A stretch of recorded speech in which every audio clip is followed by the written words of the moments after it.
구약 성경 레위기 3장이 되겠습니다.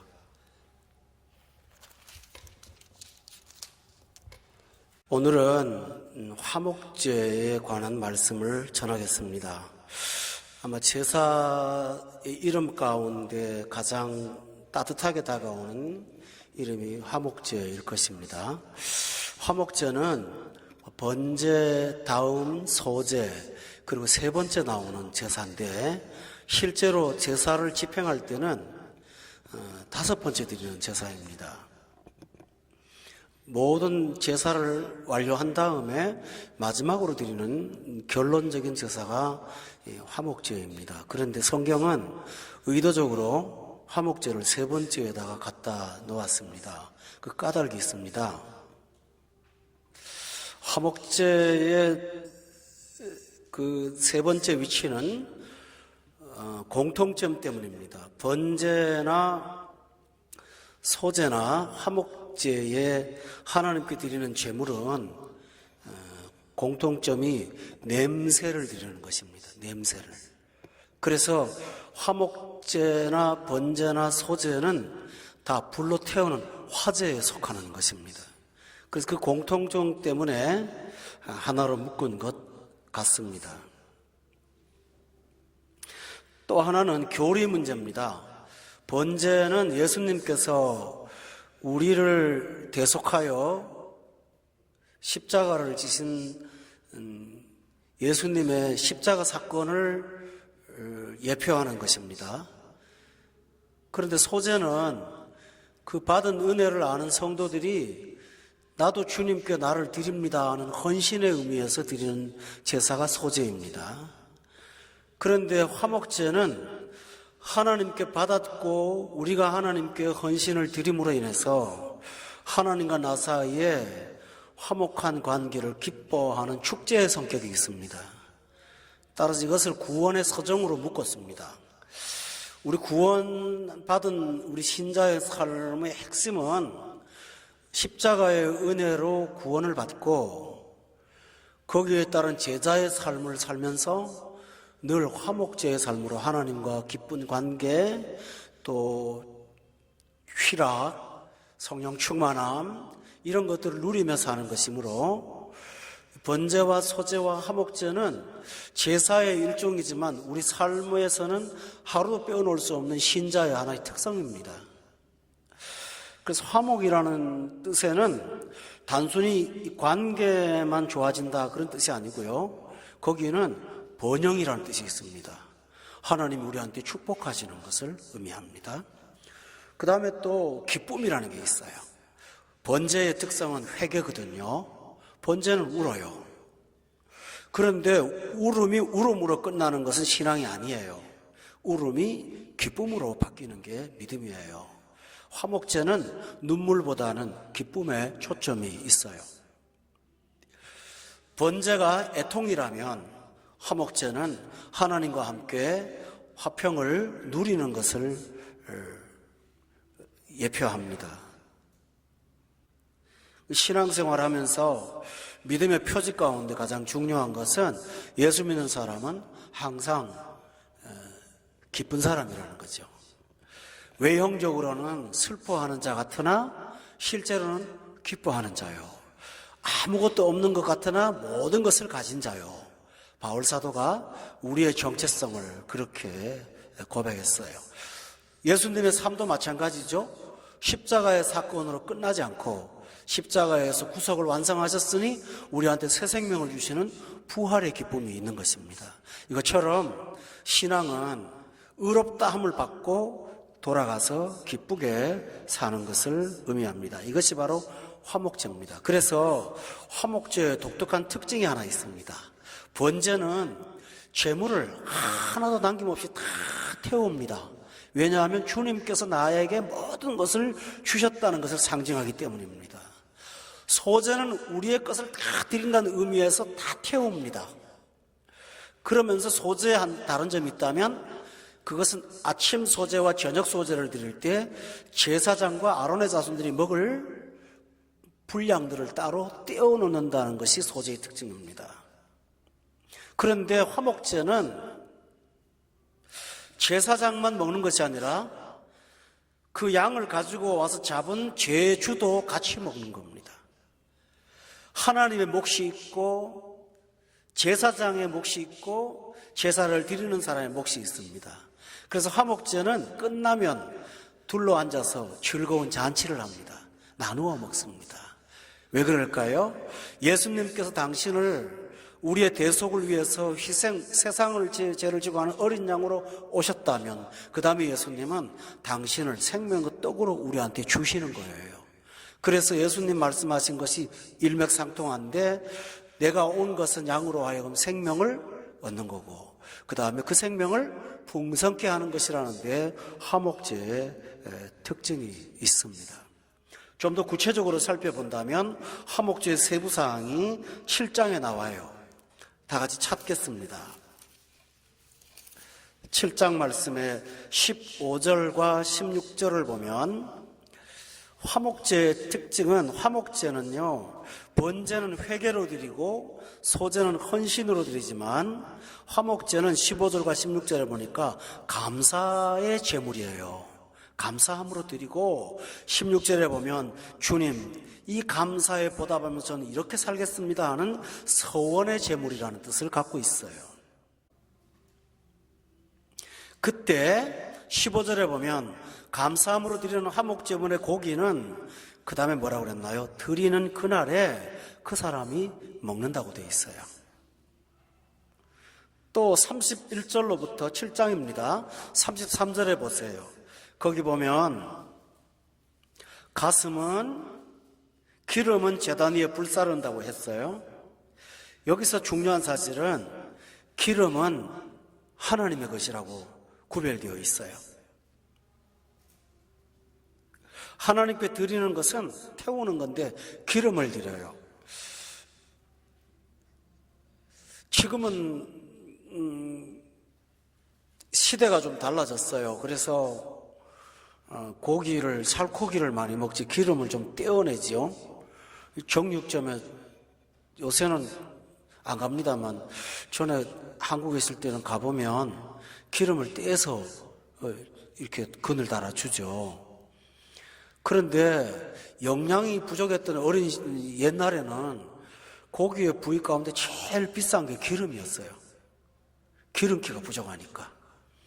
그 문화를 근거로 화목제를 말씀하셨기 때문에 하나님께 기름을 드린다고 하는 것은 하나님의 몫은 최고의 것을 드린다는 뜻이 있어요. 그 다음에 제사장들의 몫은 가슴을 먹어요. 가슴을. 여기 30절에 보니까 가슴을 갖고 와서 31절에 기름은 제단 위에 하나님 걸로 불사르고 가슴은 아론과 그의 자손에게 돌릴 거라고 했어요. 그냥 드리는 것이 아니고 30절, 31절에 보면 가슴을 하나님께 드릴 때는 흔들어서 드려요. 요제라고 해요. 여기서 새로운 제사의 성격이 나왔죠. 요제, 흔들어요. 그리고 제사장이 그걸 먹어요. 그거는 무엇을 의미냐 하면 성도들의 깊은 생명을 나눈다라는 뜻을 갖고 있어요. 이거 그냥 먹는 거 아니다. 성도들의 귀한 생명을 나누는 것이다 라는 뜻을 갖고 제사장들은 그 화목제에 참여하면서 성도들의 아름다운 헌신과 그들의 생명을 함께 나누는 그런 사랑을 느끼도록 하나님께서 흔들어서 가슴을 먹도록 하셨습니다. 따라서 목회자들은 그런 자세로 본다면 참 목회하면서 이 성도들의 그 생명을 나누는 참 귀한 은혜를 받고 산다는 것을 저도 깨닫고 우리 모두가 깨달을 필요가 있습니다. 그렇다면 화목제의 제물은 뭘까요? 화목제의 제물은 번제나 소제의 제물과는 조금 달라요. 여러분 3장으로 돌아가서 그 1절에 보세요. 보면 화목제에 드리는 제물이 나와요. 소가 나와요. 1절에. 6절에 보세요. 양이 나와요. 그 다음에 12절에 한번 보세요. 염소가 나와요. 매우 독특하죠? 번제에서는 염소가 있지 않아요. 근데 화목제는 염소가 나와요. 그리고 또 하나 화목제의 특징은요, 번제는 흠 없는 숫컷으로만 드리도록 되어 있어요. 왜냐하면 예수님을 상징하는 거기 때문에. 근데 화목제는 나누는 성격이 있어서 나누면은 성별의 구별을 다 참석해야 된다는 의미 때문에 성의 구별이 없어요. 3장에 1절에 보면 소로 드리려면 숫컷이나 암컷이나 양도 마찬가지예요. 그래서 화목제는 남성이든 여성이든 누구든 다 참여하도록 하는 것이 이 제사의 특징이죠. 오늘날 사도행전 2장에 보면 신약교회 처음 교회였던 예루살렘 교회가 모이면 떡을 떼면서 음식을 먹고 기뻐하고 했다고 되어 있어요. 그것처럼 구약의 제사에도 화목제를 통해서 성도들은 제사의 끝에 잔치를 하고 집으로 돌아갔어요. 이것이 바로 화목제의 특징입니다. 그런데 왜 염소를 꼭 드려야 될까요? 이 염소의 특징은요, 대속의 의미를 갖고 있어요. 나를 대신하여 한 생명이 희생을 했고 나는 그걸 먹는다, 그런 뜻을 염소를 통해서 우리가 깨달도록 하셨어요. 그런데 화목제가 이렇게 기쁘고 즐거운 것이지만 이 화목제의 핵심에는 번제와 똑같은 게 하나 있어요. 2절에 보세요. 거기 보면 화목제를 제사 드릴 때는 가장 중요한 게 암컷, 수컷의 구별은 의미가 없지만 그 피를 제단에 뿌리는 것은 화목제의 필수 요소예요. 피 없는 제사를 드리지 못했어요. 그것은 뭘 의미할까요? 예수께서 우리를 대신하여 피 흘리심으로 우리가 하나님과 화목하게 되었다는 것을 상징하는 그 상징이기 때문에 그 피를 먹어요. 따라서 우리 예수 믿는 사람이 관계가 하나님과 좋아지고 이웃과 좋아지고 서로 행복할 수 있는 것은 그냥 사이좋게 지내서 그렇게 되는 것이 아니라 우리 중간에 십자가의 피가 있기 때문에 가능하다고 저는 믿습니다. 따라서 복음을 참 신기하죠. 오늘도 제가 어떤 책을 읽었는데요, 성도들을 이렇게 하라 저렇게 하라 하고 상세히 가르쳐주는 목회자들이 가끔 있어요. 그건 율법이거든요. 근데 그러면 교회가 잘 될 것 같은데요, 교회가 어두워져요. 그런데 예수님이 우리를 대신하여 죽으셨다는 복음을 자꾸 전하면 성도들은 특별하게 어떤 일을 하라고 설명을 듣거나 배우지 않아도 저절로 해요. 우리 교회가 그런 특징이 있어서 처음 오시는 분들이 그걸 많이 발견해요. 특별히 누가 지시하는 것도 없는 것 같고 명령하는 것도 없는 것 같고 이렇게 저렇게 하라고 세부적으로 교회 생활을 가르쳐주는 법도 없는데 굉장히 기쁨으로 잘 조화를 이루는 걸 볼 수가 있어요. 그거는 목사님의 성품이 좋아서가 아니에요. 저는 그렇게 성품이 좋은 사람이 아니거든요. 저희 어머님이 늘 신기해하는 게 있어요. 너같이 못된 애한테 교인들이 왜 이렇게 부드럽냐, 늘 그래요. 저도 신기하거든요. 제가 목회하는 가운데 보면 성도들이 늘 기뻐요. 그래서 저희 어머님이 오셔갖고는 네가 목회한 데는 항상 초풍 갔다 온 성도들 같더라, 이렇게 말씀하세요. 저도 그 원인을 잘 모르겠어요. 그 거울을 집어 쳐다봐도 저는 절대로 그럴 사람이 아닌 것 같아요. 나중에 알았어요. 제가 예수님의 십자가 복음을 붙들면 교회가 화목하게 되더라고요. 아멘. 그게 화목제의 특징이에요. 여러분, 이 원리를 여러분도 삶에 적용하셔야 돼요. 우리가 십자가의 은혜를 붙잡으면 불화한 관계가 화목하게 되고 불행이 평화롭게 되고 슬픔이 사라지고 기쁨이 넘치게 될 줄로 믿습니다. 이게 하나님의 은혜예요. 자, 대표적인 예를 들어볼까요? 요한복음 8장에 보면 간음 중에 붙잡혀온 여자가 있었죠. 여러분 너무 잘 아시는 성경 구절이에요. 아주 분위기 험악했어요. 근데 분위기 험악할 때 그 사람을 때리면서 사람들이 고소할 때요, 그들이 언급하기 뭔지 압니까? 모세의 율법에는 이런 사람 돌로 치라 했는데 하고 율법을 따졌어요. 그때 예수님은 율법 안 따지고요, 너희 중에 죄 없는 사람이 돌로 쳐라고 말씀하셨어요. 그리고 다 간 다음에 그 여성에게 이렇게 말씀하셨어요. 너를 정죄하는 사람이 없냐? 없나이다. 나도 너를 정죄하지 않아. 그게 복음이에요. 예수님이 그녀를 정죄하지 않는 까닭은 뭘까요? 예수님이 그 정죄를 뒤집어 쓰신 거예요. 성경에 보면 죄도 없는 예수님이 죄를 대신했다고 말하는 구절도 있지만은 어떤 구절에 보면요, 예수님을 죄가 되게 했다는 말씀이 있어요. 이 십자가예요. 그 은혜가 바로 화목의 절정이에요. 따라서 우리가 화목제의 삶을 우리 생활에 적용한다는 것은 늘 십자가의 은혜를 붙잡고 사는 거예요. 아멘? 여러분 보세요. 십자가의 은혜를 아는 사람은 다른 사람을 천대하지 않아요. 왜냐하면 나 같은 것 때문에 주님이 십자가에 돌아가셨는데 자기 자신이 얼마나 형편없는 자를 십자가는 가르쳐줘요. 또 내가 오늘 기쁘고 살게 된 것은 하나님의 은혜라는 것을 믿기 때문에 교만하지 않아요.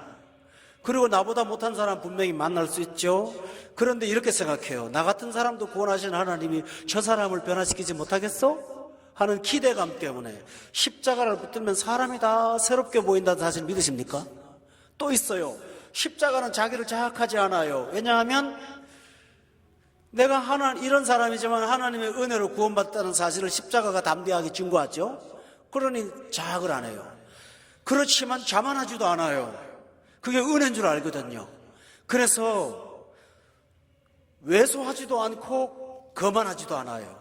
이 십자가의 은혜를 생활에 적용하면 바로 이런 은혜가 있기 때문에 우리 생활 가운데 항상 화목제처럼 피를 뿌리는 자세로 살아가시기를 바랍니다. 이것이 은혜예요. 8절에도 보세요. 3장 8절에 보면 그 예물의 머리에 안수하고 해막문에서 잡는데 아론의 자손은 그 피를 제단 사방에 뿌리라고 되어 있잖아요. 똑같은 말이에요. 13절도 보세요. 똑같은 말을 반복하고 있죠. 그 피를 제단의 사방에다가 뿌리는 거예요. 이것이 화목제의 특징이에요. 근데 참 재미있는 게 있어요. 피를 뿌려서 제단 앞에 드리고 고기를 이제 나누어서 흔들어서 제사장에게 드립니다. 사실은 양의 부위는 다리가 맛있죠, 그죠? 다리는 나눠 먹어요. 다 같이 나눠 먹고 이제 이렇게 잔치를 벌입니다. 근데 화목제에다가요, 참 재미있는 제물을 하나 하나님이 끼워 놓으셨습니다. 7장을 보십시오. 레위기 7장에 보면 11절 보겠습니다. 거기 특별한 제물이 하나 있어요. 여호와께 드릴 화목제물의 제물의 규례라고 되어 있거든요. 제의 규례가 아니고요, 제물의 규례인데 12절에 한번 다 같이 읽어볼까요? 시작. 감사함으로 드리려면 기름 섞은 무교병과 기름 바른 무교전병과 고운 가루에 기름 섞고 구운 과자를 그 감사제물과 함께 드린다고 되어 있어요. 간식을 먹으라는 거예요. 이 화목제의 특성은 과자를 먹는 거예요.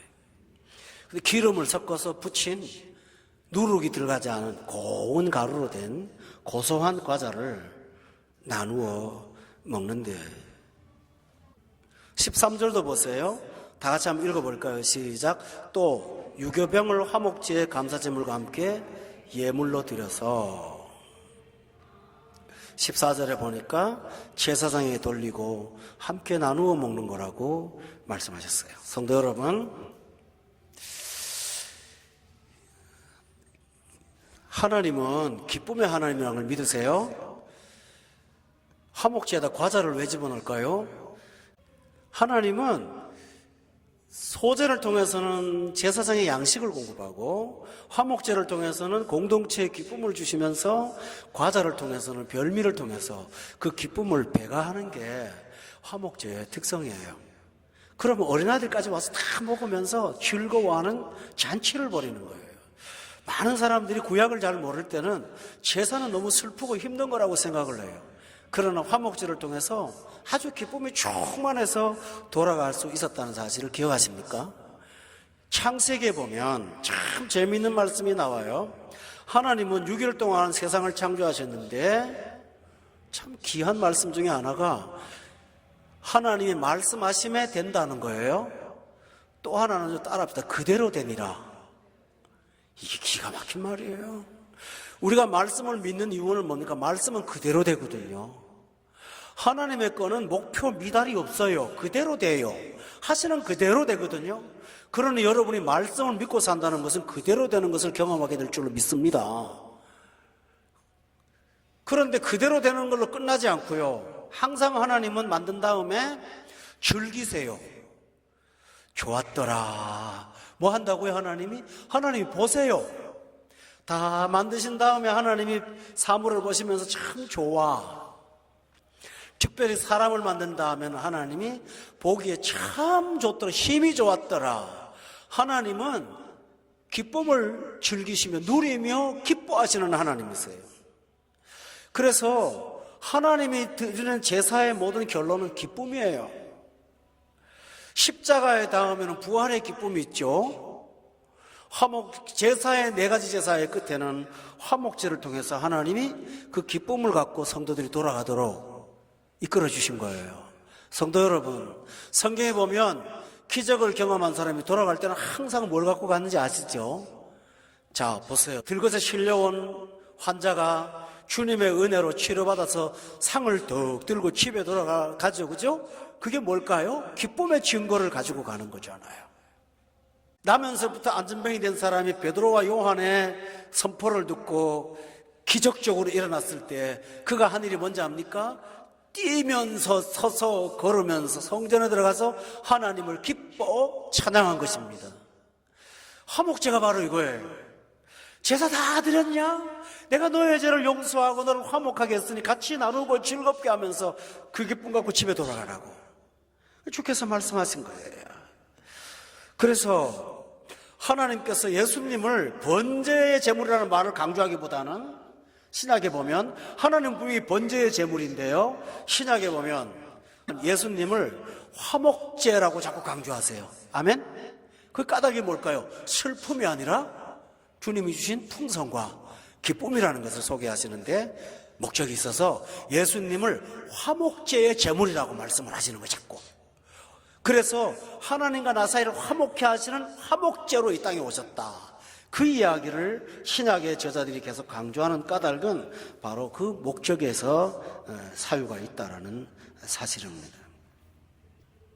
3장으로 돌아가도록 하겠습니다. 16절에 다 같이 한번 읽어보겠습니다. 시작.